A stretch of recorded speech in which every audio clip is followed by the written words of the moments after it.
Wassalamualaikum warahmatullahi wabarakatuh. Perkenalkan, nama saya Zaskia Maulida Alifah Siregar dari kelas 9C, ingin memaparkan ataupun menjelaskan sedikit dari materi yang saya dapatkan dalam poster saya, yaitu pembukaan Undang-Undang Dasar Negara Republik Indonesia tahun 1945.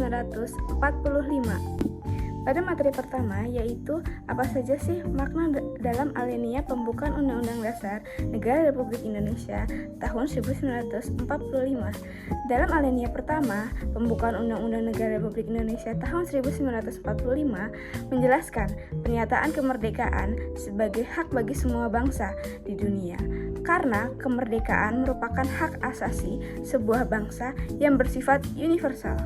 Alinea ini memuat dalil objektif, yaitu bahwa penjajahan itu tidak sesuai dengan pri kemanusiaan dan pri keadilan. Penjajahan bertentangan dengan nilai-nilai kemanusiaan, karena penjajahan memandang manusia tidak memiliki derajat yang sama. Alinea pertama juga mengandung dalil subjektif, yaitu aspirasi bangsa Indonesia untuk melepaskan diri dari penjajahan. Penjelasan untuk alinea kedua ini menjelaskan bahwa kemerdekaan sebagai cita-cita bangsa ini telah sampai pada saat yang menentukan perjuangan bangsa Indonesia dalam merebut kemerdekaan. Hal ini berarti timbulnya kesadaran bahwa kemerdekaan dan keadaan sekarang tidak dapat dipisahkan dari keadaan sebelumnya. Kemerdekaan yang diraih merupakan perjuangan para pendahulu bangsa Indonesia.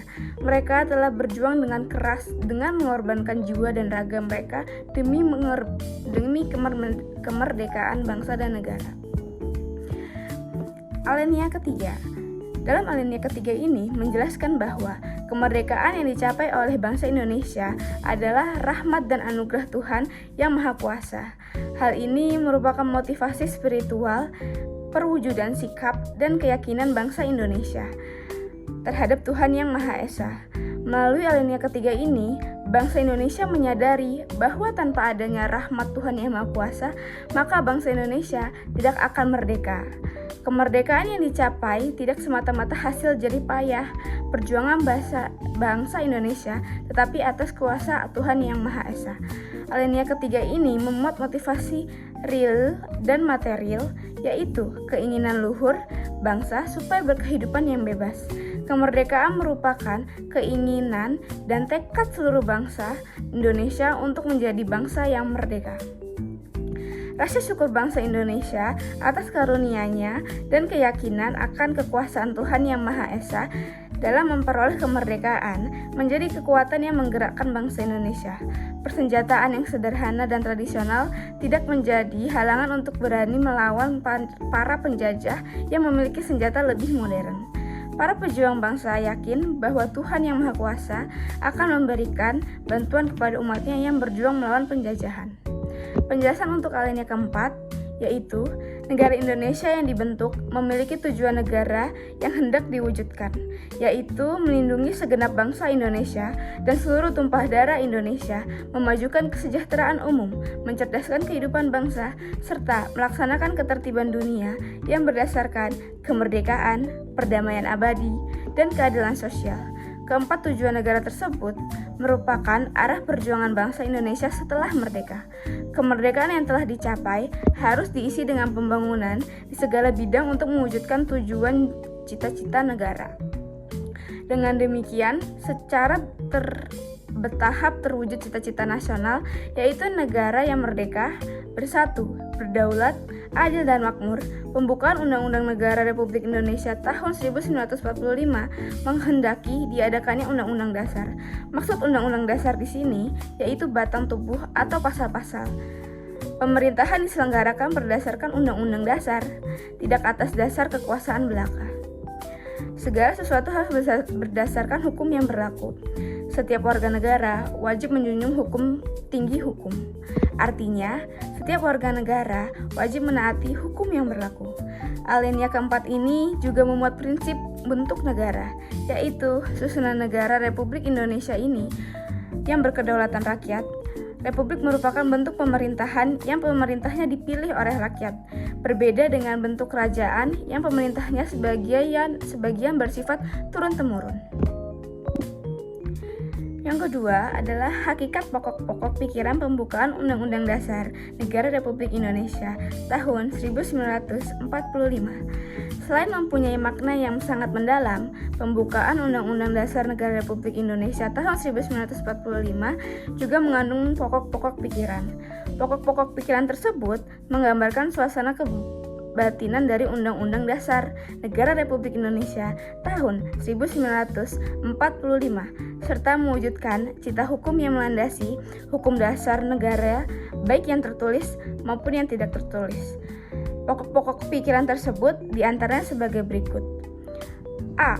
Pokok pikiran pertama, negara melindungi segenap bangsa Indonesia dan seluruh tumpah darah Indonesia dengan berdasar atas persatuan.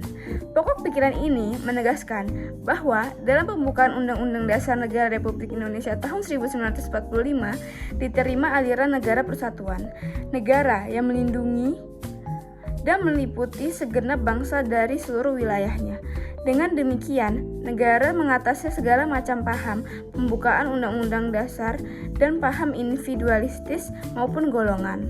Negara menurut pengertian pembukaan Undang-Undang Dasar Negara Republik Indonesia tahun 1945, dengan kata lain, penyelenggara, negara, dan setiap warga negara wajib mengutamakan kepentingan negara atas kepentingan golongan ataupun individu. B. Pokok pikiran kedua, negara hendak mewujudkan keadilan sosial bagi seluruh rakyat Indonesia. Pokok pikiran ini menempatkan suatu tujuan atau cita-cita yang ingin dicapai dalam pembukaan UUD Negara Republik Indonesia tahun 1945 serta merupakan suatu causa finalis atau sebab tujuan. Dengan demikian, penyelenggaraan negara dapat menentukan jalan serta aturan yang harus dilaksanakan menurut UUD tahun 1945 yang memajukan kesejahteraan umum yang berkeadilan. Pokok pikiran kedua ini hendak mewujudkan keadilan sosial yang didasarkan pada kehidupan masyarakat. C. Pokok pikiran ketiga negara yang berkedaulatan rakyat berdasarkan atas kerakyatan dan permusyawaratan perwakilan. Pokok pikiran ini mengandung konsekuensi logis bahwa sistem negara yang terbentuk dari Undang-Undang Negara Republik Indonesia harus berdasarkan atas kedaulatan rakyat dan permusyawaratan perwakilan. Pokok pikiran ini sesuai dengan sifat masyarakat Indonesia yang selalu mengedepankan asas musyawarah untuk mufakat dalam menyelesaikan suatu persoalan. Pokok pikiran ketiga ini merupakan pokok pikiran kedaulatan rakyat yang menyatakan bahwa kedaulatan berada di tangan rakyat dan dilaksanakan menurut Undang-Undang Dasar. Pokok pikiran inilah yang merupakan dasar politik negara. D. Pokok pikiran keempat, negara berdasarkan atas ketuhanan yang Maha Esa menurut dasar kemanusiaan yang adil dan beradab. Pokok pikiran ini mengandung makna bahwa Undang-Undang Dasar harus mengandung isi yang mewajibkan pemerintah dasar harus D. Pokok pikiran keempat, negara berdasarkan atas ketuhanan yang Maha Esa menurut dasar kemanusiaan yang adil dan beradab. Pokok pikiran ini mengandung makna bahwa Undang-Undang Dasar harus mengandung isi yang mewajibkan pemerintah dan penyelenggara negara lainnya untuk memelihara budi pekerti yang luhur. Hal ini menegaskan bahwa pokok pikiran ketuhanan yang Maha Esa ini mengandung pengertian takwa kepada Tuhan yang Maha Esa menurut dasar kemanusiaan yang adil dan beradab dengan menjunjung tinggi harkat dan martabat manusia atau nilai kemanusiaan yang luhur. Dan materi terakhir yang akan kita bahas adalah arti penting pokok pikiran pembukaan Undang-Undang Dasar Negara Republik Indonesia tahun 1945. Sekian sedikit pemaparan materi dari saya. Kurang lebihnya saya minta maaf. Saya Zaskia Maulida Alifa Siregar dari kelas 9C pamit undur diri. Wassalamualaikum warahmatullahi wabarakatuh.